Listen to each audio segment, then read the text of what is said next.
आज प्रधानमंत्री नरेंद्र मोदी यूपी को सबसे बड़े एक्सप्रेसवे की सौगात देने जा रहे हैं। शाहजहांपुर में आज पीएम मोदी गंगा एक्सप्रेसवे का शिलान्यास करेंगे।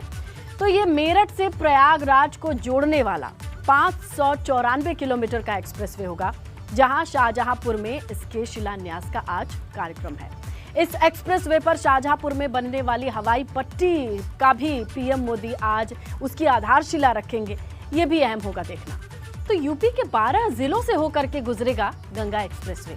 लागत 36,200 करोड़ बताई जा रही है। ये भी बता दें कि शिलान्यास के कार्यक्रम में प्रधानमंत्री मोदी के अलावा सीएम योगी, राज्यपाल आनंदीबेन पटेल समेत कई दिग्गज मौजूद रहेंगे। तो देखिए, चुनावी माहौल में ये सौगात बीजेपी के लिए मास्टर स्ट्रोक साबित हो सकती है, क्योंकि गंगा एक्सप्रेसवे बनने से 12 जिलों की 75 विधानसभा सीटों पर असर पड़ेगा, जिसमें पश्चिमी यूपी की बात करें तो 36, अवध रीजन की 20, पूर्वांचल की 19 विधानसभा सीटें सीधे इसके प्रभाव क्षेत्र में आती हैं।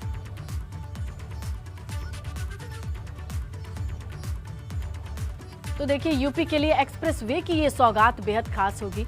इंतजार है तो सिर्फ शाहजहांपुर से इसके शिलान्यास का। अब तक का सबसे लंबा एक्सप्रेसवे।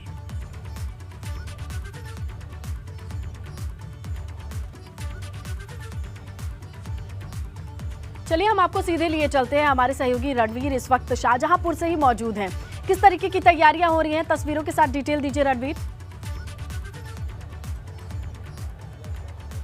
जी देखिए, तैयारियां हो चुकी हैं, इंतजार है प्रधानमंत्री नरेंद्र मोदी का। और इस वक्त अगर आपको मंच दिखाऊं तो आप मंच पर देखिए कई दिग्गज आ चुके हैं, जिसमें उप मुख्यमंत्री केशव मौर्य हैं। इसके अलावा पूर्व केंद्रीय मंत्री संतोष गंगवार, शाहजहांपुर से आने वाले जितिन प्रसाद भी मंच पर हैं, और शाहजहांपुर से ही आने वाले सुरेश खन्ना जो वित्त मंत्री हैं वो इस वक्त मंच संभाल रहे हैं। इसके अलावा तमाम सारे नेता हैं, सतीश महाना भी दिखाई दे रहे हैं। तो ये सारे दिग्गज यहाँ पहुंचे हुए, थोड़ी देर में प्रधानमंत्री पहुंचेंगे और बड़ी भीड़ है, एक बड़ी जनसभा है, क्योंकि आज का ये जो कार्यक्रम है, ये कार्यक्रम बेहद महत्वपूर्ण चुनावी लिहाज से भी है, और हिंदुत्व और विकास का जो बीजेपी का एजेंडा है उसको भी लोगों के बीच ले जाने का जरिया है। क्योंकि वाराणसी में काशी विश्वनाथ मंदिर हो या फिर पूर्वांचल एक्सप्रेसवे का उद्घाटन, इन सब के जरिए बीजेपी ये कोशिश कर रही है कि लोगों को संदेश दे कि उसका जो हिंदुत्व और विकास का एजेंडा है उस पर वो मेहनत से काम करती है, अच्छे से काम करती है, और एक बार फिर बीजेपी की सरकार को लोग भरोसा करके मौका दें। जी बिल्कुल। अब कितना और वक्त लगेगा, लोगों का इंतजार कब खत्म होगा रणवीर? और मौसम प्रतिकूल है, काफी ठंड है, वहां पे भी ठंड होगी, लोग इकट्ठे हो चुके हैं। देखिए, मौसम सुबह बहुत सर्द था, लेकिन इस वक्त अच्छी धूप है और खिली हुई धूप है। और एक बार जरा तस्वीर आपको दिखाऊं भीड़ का। ठीक 1 बजे दोपहर को प्रधानमंत्री यहाँ पर मंच पर आएंगे, शिलान्यास करेंगे। शिलान्यास के बाद एक संबोधन होगा और 2:05 पे ये कार्यक्रम खत्म होगा। लेकिन इस कार्यक्रम की समाप्ति के साथ ही एक नया अध्याय शुरू हो जाएगा, क्योंकि यूपी 5 एक्सप्रेसवे वाला स्टेट बनने जा रहा है। 3 एक्सप्रेसवे, इसमें आगरा से लेकर के नोएडा और लखनऊ से लेकर के आगरा तक को जोड़ने वाला एक्सप्रेसवे था, और पिछले महीने तीसरा एक्सप्रेसवे गाजीपुर से लखनऊ वाला शुरू हो चुका है। चौथा बुंदेलखंड वाला बनकर तैयार है, बुंदेलखंड एक्सप्रेसवे, और उसका भी जल्दी ही लोकार्पण होने वाला है। और अब शिलान्यास हो रहा है गंगा एक्सप्रेसवे का। ऐसे में 5 एक्सप्रेसवे का जाल होगा। पूर्वी उत्तर प्रदेश और पश्चिमी उत्तर प्रदेश को बिल्कुल कनेक्ट करने वाले इस शाहजहांपुर में हवाई पट्टी बनेगी, लगभग 3.5 किलोमीटर लंबी। और इसी वजह से प्रधानमंत्री ने जो शिलान्यास कार्यक्रम है उसके लिए ये जगह को चुना है। तो बड़ी भीड़ है, बड़ी जनसभा, और इंतजार प्रधानमंत्री के संबोधन का खास तौर पे होगा, क्योंकि काशी में जब उनका कार्यक्रम था, काशी विश्वनाथ कॉरिडोर प्रोजेक्ट का, उस वक्त जिस तरह की अखिलेश यादव की टिप्पणी आई थी, उस टिप्पणी पर अब तक प्रधानमंत्री का कोई रिएक्शन नहीं आया। ऐसे में देखना होगा कि आज के संबोधन में विपक्ष पर और खासतौर पर अखिलेश यादव पर प्रधानमंत्री किस तरीके से निशाना साधते हैं। जी बिल्कुल रणवीर, क्योंकि ये बेहद दिलचस्प है। अच्छा, वहाँ पे आप मौजूद हैं, लोगों से भी बातचीत कर रहे हैं। जितनी बड़ी रूपरेखा है इस एक्सप्रेसवे की, इसे लेकर लोगों को भी उत्सुकता होगी, जानकारी होगी, क्या बातचीत कर रहे हैं वो? साथियों ने कहा था मैं कोशिश करूंगा कुछ लोगों से बातचीत करने की। हम चलते हैं, लोगों के बीच में बात करने की कोशिश करेंगे। लोग उत्साहित हैं। उत्साहित जाहिर तौर पे इसलिए हैं क्योंकि शाहजहांपुर जो ज़िला है, इस ज़िले में से होकर के एक्सप्रेसवे गुजरेगा, और विकास के लिहाज से थोड़ा पिछड़ा हुआ सा ज़िला था। ऐसे में एक्सप्रेसवे बड़ी सौगात होगी। यहाँ पे कुछ महिलाएं हैं, इन लोगों से बात करते हैं। आप लोग बताइए, आप लोग उत्साहित हैं? जी सर, बताइए सर। कितने उत्साहित हैं आज इस कार्यक्रम को? मतलब मोदी जी आए हैं, बहुत उत्साहित सर।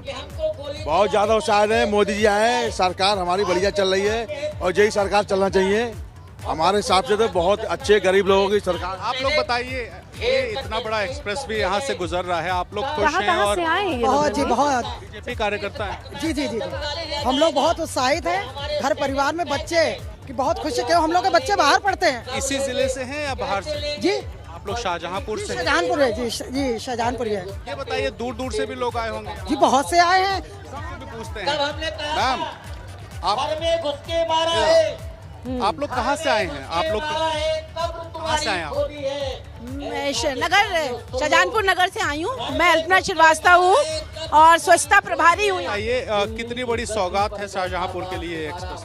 ये तो त्योहार जैसा है। सौगात तो है ही, गंगा एक्सप्रेस वे हमारे लिए सौगात है कि विश्व पटल पे शाहजहानपुर का नाम आ गया है और आज तो मोदी जी ने त्योहार मनाया। आप बताइए मैम, ये बोल रही है त्योहार जैसा माहौल है, आज एक्सप्रेस वे बहुत बड़ी सौगात है। आपको क्या लगता है आपके जिले का विकास इससे होगा? विकास हो रहा है, ये तो बहुत ही प्रसन्नता की बात है। और हम लोग ऐसे दिव्य पुरुष को देखने आए हैं जिसने आज बिना कोई लालच के हम लोगों के लिए अपना जीवन डिवोट करा है, इसलिए हम लोग दीवाने हैं उनके। और लोगों से बात करेंगे। स्नेहल जी, आपको रणवीर। पता है कि अभी जब दिलचस्प है इन लोगों से बात भाषण करना। दे रहे थे तो उन्होंने एक गाना गुनगुनाया और अच्छा। गाने उस गाने के बोल थे कि इस राज्य को लाए हैं अपराध से निकाल के, इस राज्य को रखना मेरे मित्रों संभाल के। ये खुद सुरेश खन्ना यहाँ पे गाना गुनगुना रहे थे। तो ऐसे में इस तरह का माहौल है, लोग उत्साहित हैं और संबोधन का इंतजार है प्रधानमंत्री नरेंद्र मोदी का जब आएंगे और वो अपने अंदाज में जब लोगों को संबोधित करेंगे, जिसका संदेश सिर्फ शाहजहांपुर नहीं बल्कि पूरे उत्तर प्रदेश में दिखाई देगा। बिल्कुल रणवीर, आप जहां मौजूद हैं वहां लोगों से बातचीत करने पे ये साफ हो रहा है कि वो एक्सप्रेस वे की जानकारी तो लेंगे, हम लगातार बता रहे हैं, लेकिन उससे कहीं ज्यादा एक्साइटमेंट में है कि वो प्रधानमंत्री को देखेंगे, उनसे मिल पाएंगे। देखिए, निश्चित तौर पे प्रधानमंत्री का जो ऑरा है 2014 से उनका आकर्षण लगातार बढ़ता ही जा रहा है और इसी वजह से लोग कार्यक्रम में खास तौर पे आते हैं प्रधानमंत्री को देखने सुनने के लिए। और देखिए किस तरीके की भीड़ है यहाँ पर, दूर दराज से भी लोग आए गए हैं, शाहजहांपुर से भी लाए गए हैं। आप लोग कहाँ से आए? आप लोग कटरा से आए, कटरा से जी, कटरा से आए पंगसान वाला। खुश है? किसको देखने आए हैं? मोदी जी को? मोदी जी को जी। बताइए, चुनाव तो यूपी का है, आकर्षण योगी जी का होना चाहिए और मोदी जी को भी लेके आप लोग बहुत मतलब एक्साइटेड हैं। जी जी जी, मोदी जी ने अच्छे काम किए हैं जी। रणवीर, इनसे पूछिए कि लड़कियों से भी उनको पूछते पता हैं है कि आजकल एक्सप्रेस वे से लड़कियों की। कितना आप लोग फायदा होगा। बताइए, खुश? बताइए, ये बताओ, एक्सप्रेस वे से आपको कितना फायदा होगा? अभी तो मोदी जी आने ही वाले हैं तो हम लोग उनका भाषण ही सुनने आए हैं और जो भी फायदा हुआ है वो तो सभी को पता है। कौन सा एक्सप्रेस वे? ये एक्सप्रेस वे का नाम नहीं पता? गंगा एक्सप्रेस। पता यस, है। उससे बहुत खुश है आपके शहर में? बहुत बहुत खुश है। हम भी बहुत खुश। कौन सा एक्सप्रेस? गंगा इससे बहुत फायदा होगा आपको? जी। अच्छा, ये बताइए, महिलाओं को लेके आजकल बड़ी राजनीति हो रही है, क्या मोदी जी को लगता है कि कुछ बोलना चाहिए? शादी की उम्र 21 साल हो गई, आप लोग खुश हैं? जी बिल्कुल जी। कुछ और लोगों से, ये भी लोग। आप लोग बताइए, कहाँ से हैं? तिलर से आई हूँ। आगे आइए। ये बताइए, आज क्या करने यहाँ पे? भाषण सुनने आई हैं कि मोदी जी को देखने? मोदी जी को देखने आए, दोनों ही काम करने आए। दोनों ही काम करने आए हैं जी। बहुत खुश है पहले मोदी जी को देखा है? जी हाँ, एक बार देखा था रामलीला ग्राउंड में, यही शाहजहांपुर में जी। तो एक बार देख लिया है, फिर दोबारा देखने का मन? जी बिल्कुल बिल्कुल। हाँ बताइए। मोदी वो हस्ती हैं जिन्हें बार बार देखने को दिल करता है, इसलिए हम आज भी आए हैं। और अब जब ऐसा क्या है? ऐसा ये क्या है? दिलचस्प है। वो तो नहीं पता ऐसा क्या है, लेकिन जो है वो खास ही है वाह। जी। आप भी मोदी जी को देखने आई हैं? जी, हम मोदी जी को नहीं, हम मोदी जी के व्यक्तित्व से इतने प्रभावित हैं कि हम उनको जितनी बार देखें उतना ही कम है। ये मेरा एक सौभाग्य है जो हमारी शाहजहांपुर की धरती पर आ रहे हैं और हमारा ये देखने का, हमारे जो साथ के लोग हैं इतने उत्सुक हैं कि उनकी उत्सुकता को हम छुपा नहीं पा रहे। आप भी मोदी जी को देखने? हाँ, मोदी को ही देंगे। मोदी हमारे यहाँ के प्रधानमंत्री बने, यही हम चाहते हैं। उनके में सब सुख सुविधा भी मिली। रणवीर, दिलचस्प है, 22 की बात ही नहीं हो रही बहुत है। बुजुर्ग हैं आप, तो इतनी बुजुर्ग हैं, आपको चलने में भी दिक्कत है, फिर इतने भीड़ में क्यों आई?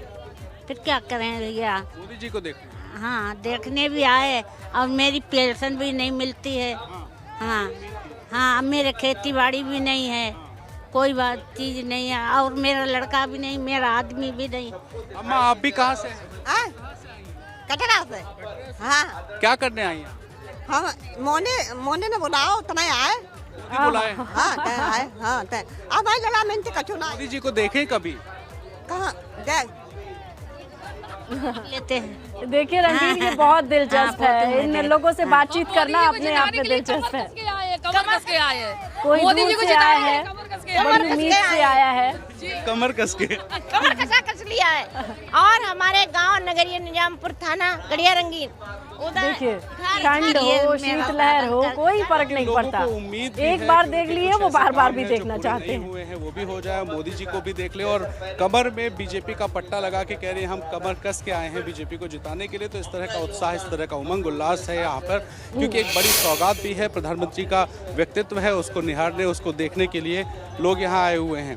तो इन महिलाओं से भी पूछते हैं, खासतौर पे आजकल महिलाएं बहुत चर्चा में हैं। आप लोग कहाँ से? भैया हम बाल विकास परियोजना से हैं, और जो हम लोगों की मांगे हैं वो आज तक नहीं पूरी करी गई। ये बताइए, इस तरह की महंगाई, यहाँ मांग करने आई? मांग भी करने आए। हम लोग का मानदेय है जो हम लोग को 5500 रुपए मिल रहा है। आप इन लोगों से बातचीत महंगाई करते में हम लोगों का जो 15,000 लगातार दिखा रहे हैं। तो और फिलहाल की जानकारी के लिए आपका शुक्रिया। तो देखिए शाहजहांपुर पहुंचने वाले हैं, प्रधानमंत्री का इंतजार चल रहा है, लोगों की उत्सुकता कितनी है ये हमने आपको बताया। आगे बढ़ते हैं, कुछ और खबरों का रुख करते हैं। लखनऊ से जो खबर मिल रही है वो ये है कि आईटी की छापेमारी पर अखिलेश यादव का ट्वीट भी सामने आया है। प्रेस कॉन्फ्रेंस में जो उन्होंने कहा, लेकिन अब उन्होंने ट्वीट किया है। क्या लिखते हैं? करीबियों के घर इनकम टैक्स छापेमारी पर उन्होंने ट्वीट करके अपनी बात रखी है कि हार के डर से हो रही है इनकम टैक्स की छापेमारी। तो अखिलेश यादव ने ट्वीट करके निशाना साधा है। लखनऊ, मैनपुरी, मऊ में अखिलेश के करीबियों पर आईटी की रेड पड़ रही है, और इसे ही लेकर अखिलेश यादव ने पहले तो प्रेस कॉन्फ्रेंस में इस बात को रखा कि अभी ईडी आएगा, सीबीआई आएगी, बहुत चीजें होंगी, डरना नहीं है। लेकिन अब ट्वीट पर करके उन्होंने क्या कहा है? भाजपा का हार का डर जितना बढ़ता जाएगा, विपक्षियों पर छापों का दौर भी उतना बढ़ता जाएगा। फिर भी सपा का रथ हर कार्यक्रम में बदस्तूर चलता जाएगा। अब तो जनता पूरी तरीके से बीजेपी के खिलाफ विपक्ष के साथ खड़ी है। अब क्या 22 के लिए भाजपा सरकार उत्तर प्रदेश की 22 करोड़ की जनता के यहां छापे डालेगी? तो ये ट्वीट करके अखिलेश यादव ने छापेमारी पर जवाब दिया है, क्योंकि उनसे सवाल किया गया था।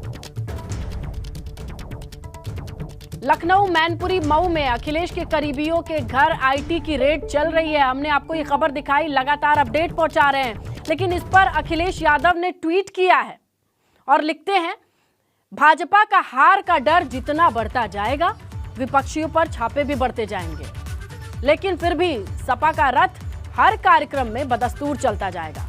जनता पूरी तरीके से विपक्ष के साथ खड़ी है। और क्या 22 के लिए भाजपा उत्तर प्रदेश की 22 करोड़ जनता के घर भी छापे डालेगी? तो उन्होंने जनता को अपने साथ बताया है और छापेमारी से जोड़ करके ये ट्वीट किया है। साफ तौर पे कहते हैं अखिलेश यादव कि 22 में 22 करोड़ की जो जनता है उत्तर प्रदेश की, क्या हर किसी के घर में छापे पड़ेंगे? क्योंकि अखिलेश को लगता है ये 22 करोड़ जनता अखिलेश के साथ है, विपक्ष के साथ है, भाजपा के अगेंस्ट है। अखिलेश के करीबियों पर जारी लगातार छापेमारी पर सपा अध्यक्ष ने भी बीजेपी सरकार को घेरा है। उन्होंने क्या कहा, सुनिए आप। अभी तक इन्हीं का इंतजार था कि इनकम टैक्स कब आएगा डिपार्टमेंट। अभी तो इनकम टैक्स आया है, ईडी आएगा, सीबीआई आएगी, न जाने कौन कौन सी संस्थाएं आएंगी, अफवाहें फैलाई जाएंगी, साजिश की जाएंगे, षड्यंत्र की जाएंगे, लेकिन उसके बावजूद भी साइकिल की रफ्तार कम नहीं होगी, रथ की रफ्तार कम नहीं होगी, और उत्तर प्रदेश से भारतीय जनता पार्टी का सफाया होना निश्चित है। वो जान गए हैं कि उत्तर प्रदेश से भारतीय जनता पार्टी खत्म, और इसीलिए उन्होंने इनकम टैक्स को भेजा है। राजीव राय हमारी पार्टी के प्रवक्ता हैं, वो दिन रात समाजवादी पार्टी को मजबूत बनाने के लिए जहां जैसे काम कर सकते हैं कर रहे हैं। आज उनको भी छापा मार दिया। आखिरकार चुनाव से पहले ही क्यों, चुनाव से 1 महीना पहले क्यों नहीं? अगर कोई जानकारी थी उनके पास, जब कभी उन्होंने अपना सबमिट किया होगा बैलेंस शीट या इनकम टैक्स दिया होगा, तब भी छापा मार सकते थे, तब भी नोटिस दे सकते थे, तब भी पूछताछ कर सकते थे। लेकिन जैसे ही चुनाव करीब आया है, ये डिपार्टमेंट भी अब चुनाव लड़ने उत्तर प्रदेश में आ गया है। भारतीय जनता पार्टी कांग्रेस के ही रास्ते पे चल रही है। कांग्रेस का पुराना इतिहास उठा करके आप देखेंगे तो जब कभी भी डराना होता था तो इन्हीं संस्थाओं से उन्हें डराया जाता था। आज उसी रास्ते पर भारतीय जनता पार्टी चल रही है। भारतीय जनता पार्टी के पास भी कोई नया रास्ता नहीं है।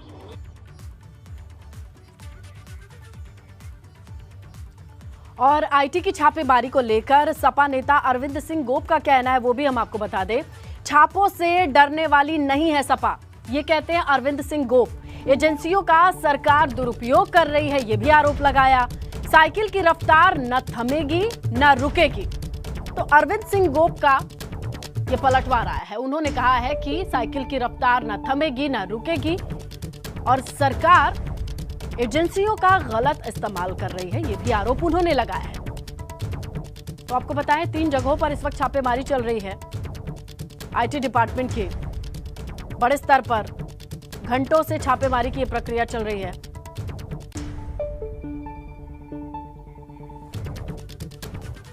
तो सपा अध्यक्ष अखिलेश यादव के रायबरेली दौरे का आज दूसरा दिन है। अखिलेश की विजय रथ यात्रा 3 विधानसभा क्षेत्रों में जाएगी, जिसमें रायबरेली सदर विधानसभा है, ऊंचाहार है और सलोन है। यहां से ये रथ गुजरेगी। स्वागत से पहले की तस्वीरें देखिए आप और किस तरीके से जोश है तमाम कार्यकर्ताओं में। अखिलेश यादव की बेटी टीना भी रायबरेली पहुंची है। सपा की महिला विंग ने उन पर फूलों की बारिश करके टीना का स्वागत किया। टीना भी अपने पिता अखिलेश यादव के साथ विजय रथ यात्रा में शामिल हुई।